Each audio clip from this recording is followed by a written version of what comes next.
We are finally starting on the E9 project.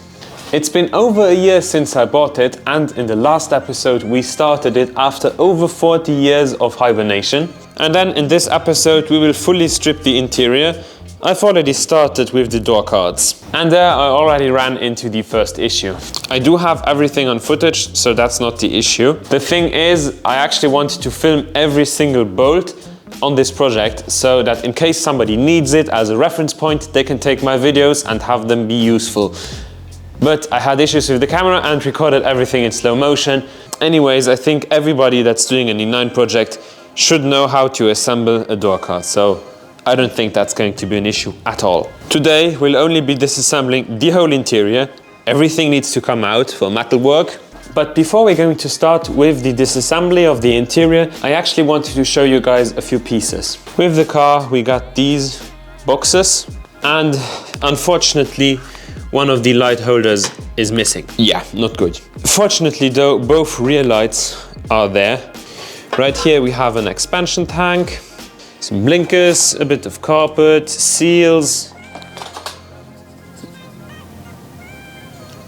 what looks like some new mounts for the subframe. These could be new actually, I don't know, I'm not certain. Random bolts, some more trim, seat belt. Many of the parts that were in the trunk are also partially interior related, like this carpet. There's also a few lights and an outside mirror. This was actually an option on these old cars, so this one didn't have any mirrors on the passenger side. Only on the driver's side it has the mirrors. Same as on the Golf 2, passenger side has no mirror, driver's side does. Also, all of these metal parts have been sitting in the car for 40 years. I don't want them to rust even more, so I will sandblast them and coat them in zinc primer so that they don't age anymore.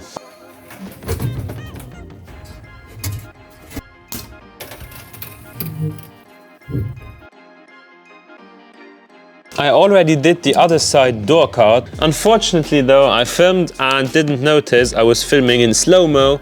So yeah, that wasn't too good. I'll see what I can salvage from the footage.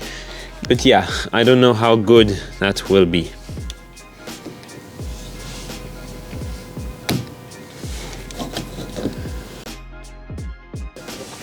This bolt was incredibly tight. I was always wondering why these two were loose and the top one and not the one in the middle, but that one was super stuck on there. I really have to be careful during the entirety of this project because yeah, parts are expensive, and with such old cars it's pretty easy to break things if you don't pay attention, which would not be good. We got this thing off though, didn't destroy anything, that's always good. Every screw, bracket or knob goes into a bag which is clearly labeled. This one is door card driver, so that's going to be pretty clear. Onto the shelving unit it goes. Another thing I haven't told you guys yet is you will be seeing my dad an awful lot during this series, in pretty much every video I think. There's one simple reason for that. That answer also ties into a question that many of you guys are probably asking yourselves. How am I financing an E9? There's a short and long answer. I'll tell you the short one. I don't, it's my dad's car. But because I am contributing to the restoration, I can film it, document it and drive it afterwards, which is good. After that flimsy door card, we have many little screws around the perimeter of this wooden trim.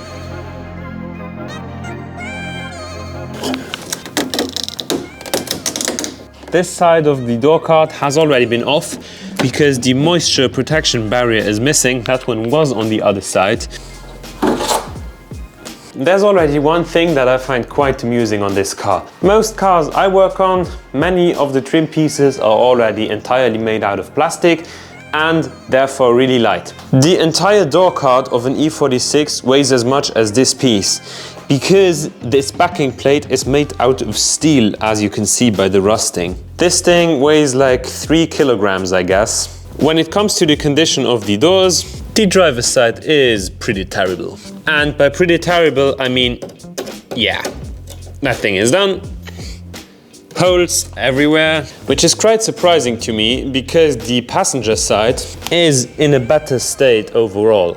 It's clearly visible. Also, with the door cards removed, one can clearly see that the rust right here is not necessarily rust, but just rust falling down from some other places. The inside of this door is easily salvageable. Yeah, on the driver's side, we have a slightly different story. This one is pretty bad.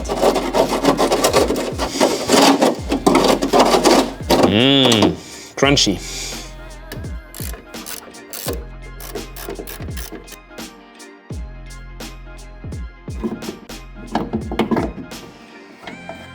I just removed this door retainer from the door itself, and now I wanted to undo the hinges at the top and bottom, because then I can just take the door off and put it to the side. Unfortunately though, I think I found a strip bolt. Right here we have this cover, and then there's two normal hexagon bolts and one of these, and at the bottom there's just 3 hexagon bolts. This one does appear to be slightly stripped. I'll see if I can take it out with a multi-point socket. And per pure chance, if there is a true E9 expert in my comments community, please tell me down below, because I think I do need some help identifying some pieces and or getting to know the car, because in my mind this has been off and there should be a hexagon bolt, but maybe this car was built different, and since the bolt is in the color of the car, I don't know what's the case, so yeah.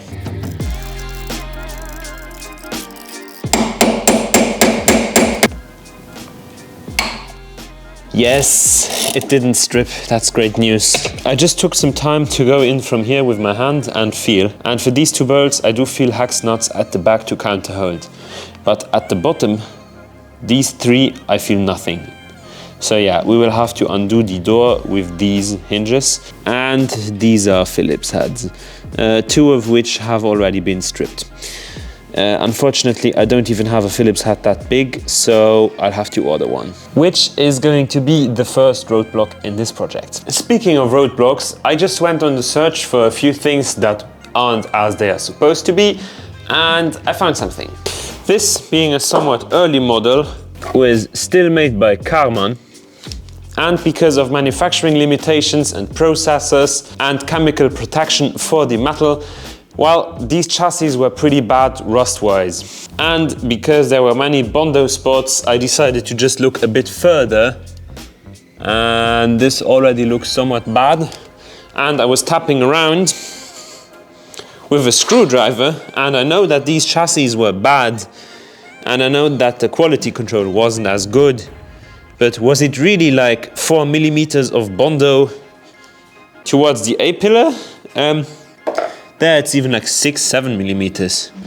Hard to see because the sound.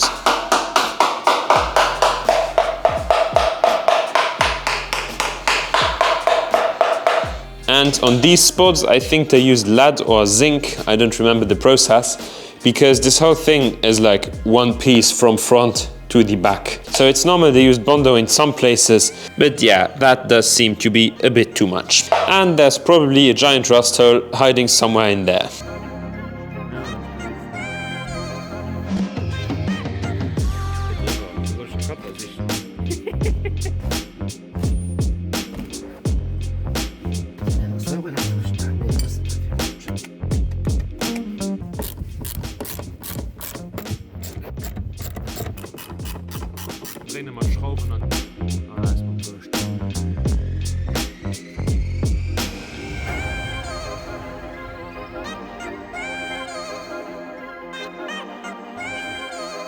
Ja.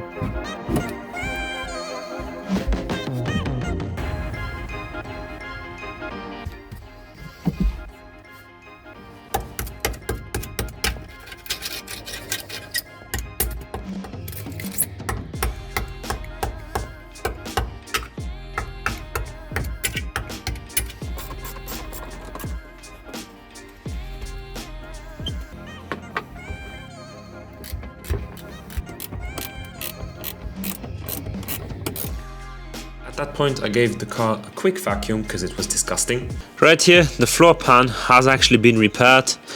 There are still some grinding marks. I think that was done somewhat okay-ish. We'll have to see. There's a bit of warpage. That's not of any concern as of right now. Fortunately though, I found the sliding bracket for the seats. We only had one, so I'm glad we found that. And when we're coming to the back, both of the wheel wells are like rusted through on both sides, the passenger side being worse. That is just the inner part of the skin. There's still a second layer under it, but judging by the holes, it's also very much through. So yeah, we'll have to see. Ow. I will now take out all of that stuff.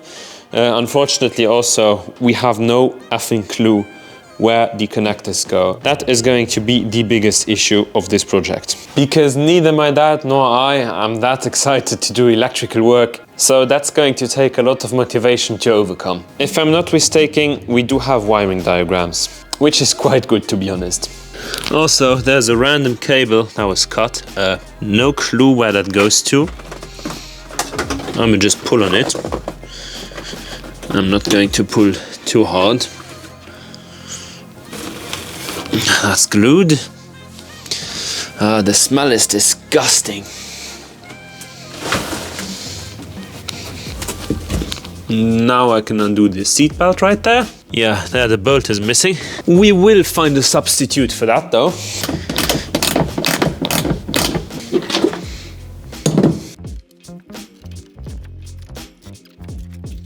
I also found out where the cable is going to. That is for the handbrake light, probably. Somewhere on the very nice looking dash. And yeah,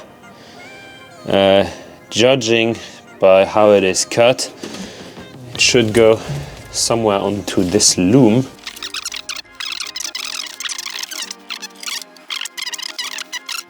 Ah, right here. Here it is.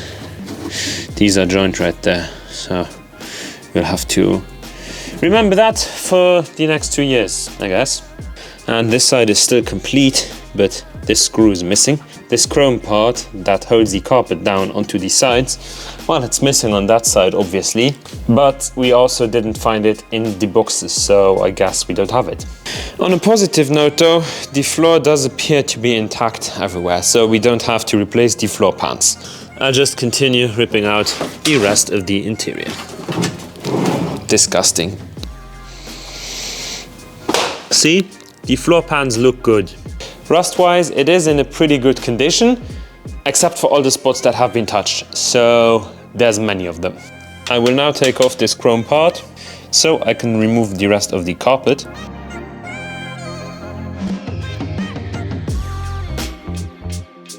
And this is how they welded it at the factory. Absolute booger welds, and the steel is flat in the middle. Here it has a 1mm gap, can be moved. Here it's flat, and here there's a 1mm gap between the other piece of steel. So yeah, that's quite funny. One of my next projects will be an E24, so I have to make sure that I don't get an early chassis where everything was also made by Karmann and not by BMW themselves, because I don't want another chassis that has so many booger welds. And with pieces like this one, like I've just removed, and I can't leave the screws in the screw hole, yeah, I'm just going to put a baggie onto the part that has its location written on there, and I'm gonna tape it to the part. That way, if I find it back with the other pieces, I can actually identify it. Also, under my last video, I had one guy tell me something about gear ratios and LSDs on classic 188mm diffs. I had to send mine back because the longer gear sats, like the 2.65 from the TDS, actually they have a different gear offset, and yeah, the LSD I bought was actually for the shorter gear set and I have the longer gear set, so it's not compatible, and yeah, I had to send it back. This is from my brother's car, and we'll take out the racing diffs unit in the next video and then see what the wear is. Some people said Blackline is good, some others said Blackline is shit, so yeah, I'm gonna have to see what is up with that, but more on that in the next video on LSDs. Unfortunately, I have to pause this video right here. Something unexpected happened, but I'll be back soon. Also, I wanted to apologize if this video was a bit shaky because I had to film with one hand and work with the other, because my old camera mount, all 3 legs do not hold any position anymore, so that one is going into the bin. And yeah, I bought a new one, so next video we can do everything a bit more stable again. Next video will be on my brother's E46, the video after that will be on my E46, then we will continue with the E9 project, putting the engine. Interior is pretty much completely out, just the dash is missing, but I don't think there's too much rust hiding underneath it. So yeah, thanks for watching and see you soon.